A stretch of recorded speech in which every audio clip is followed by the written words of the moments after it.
মুসলিম নারীদের পর্দার স্বাধীনতা নিয়ে এবার মুখ খুললেন বৈষম্য বিরোধী ছাত্র আন্দোলনের অন্যতম আহ্বায়ক এবং জাতীয় নাগরিক কমিটির মুখ্য সংগঠক সার্জিস আলম। একটি ফেসবুক পোস্টে তিনি নারীদের নিকাব পরার স্বাধীনতা নিয়ে তার গভীর আক্ষেপ প্রকাশ করেছেন। একই ইস্যুতে নিজের অবস্থান জানিয়েছেন হাসনাত আব্দুল্লাহ।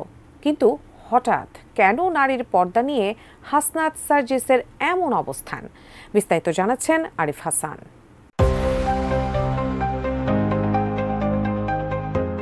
জুলাই বৈষম্য বিরোধী আন্দোলনের অন্যতম দুই সমন্বয়ক সার্জিস আলম এবং হাসনাত আব্দুল্লাহ এবার মুসলিম নারীর পর্দার স্বাধীনতা নিয়ে সরব হয়েছেন এই দুই সমন্বয়ক। 19 জানুয়ারি দুপুরে নিজের ভেরিফাইড ফেসবুক পেজে এক পোস্ট করেন সার্জিস আলম। পোস্টে মুসলিম নারীদের নিকাবের স্বাধীনতা নিয়ে আক্ষেপ প্রকাশ করেন তিনি। ওই পোস্টে দেশের একটি বেসরকারি টেলিভিশনের কথা উল্লেখ করে সার্জিস প্রশ্ন রাখেন, কেউ যদি টি শার্ট পরে টকশো করার স্বাধীনতা পায় তাহলে নিকাব পরে টকশো করার স্বাধীনতা থাকবে না কেন?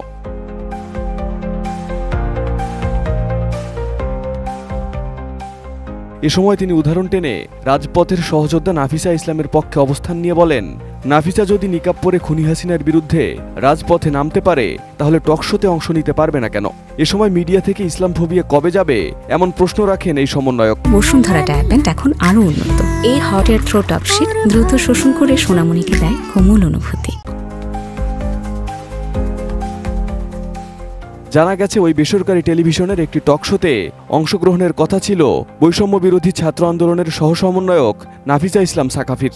নাফিসা নিকাব পরে টকশোতে আসার প্রস্তাব করলে ওই টেলিভিশন চ্যানেলের পক্ষ থেকে নাকচ করে দেওয়া হয়। তার ওই প্রেক্ষিতে প্রতিবাদ জানিয়ে এই পোস্ট করেন সার্জিস। একই ইস্যুতে পোস্ট করেছেন বৈষম্য বিরোধী ছাত্র আন্দোলনের আহ্বায়ক হাসনাত আব্দুল্লাহ। পোস্টে হাসনাত লিখেছেন, কোনো কালে একা হয়নি জয়ী পুরুষের তরবারি, প্রেরণা দিয়েছে, শক্তি দিয়েছে বিজয় লক্ষ্য নারী। মূলত 24-এর বৈষম্য বিরোধী আন্দোলনে শেখ হাসিনাকে উৎখাতে একসঙ্গে রাজপথে নেমে এসেছিল দেশের সকল শিক্ষা প্রতিষ্ঠানের শিক্ষার্থীরা। তাদের মধ্যে পর্দার সহিত রাজপথে নামা শিক্ষার্থীর সংখ্যাও কম নয়। তাদের মধ্যে একজন নাফিসা ইসলাম সাকাফি, যিনি নিকাব পরে জুলাইয়ের রাজপথে লড়েছেন, আবার নেতৃত্ব দিয়েছেন সামনে থেকে।